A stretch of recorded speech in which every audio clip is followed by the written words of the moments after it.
mga kahistorya. May nakakagulat na balita tayo ngayon. At ngayong araw, balik tayo sa 1521 sa isang malupit na kasaysayan.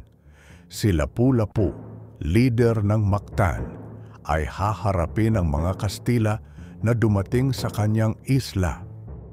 Ano ang gagawin mo kung ikaw si Lapu-Lapu sa ganitong sitwasyon? Maghihintay lang ba o kakalabanin ang malupit na mga Kastila? Kumusta na mga kababayan? Nasa harap mo na ang mga Kastila at ikaw ay may dalawang option. A.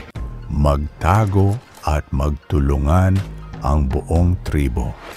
B. Sumugod at ipakita sa kanila ang tunay na tapang ng mga Filipino.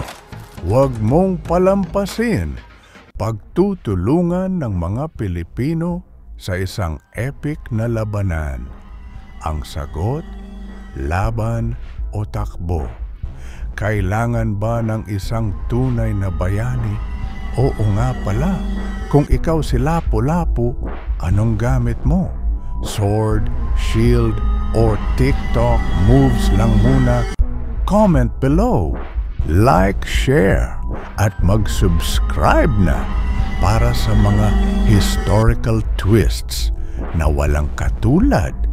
Baka ikaw na ang susunod na matutulungan ng mga bayani sa nakakagulat na balitang kasaysayan.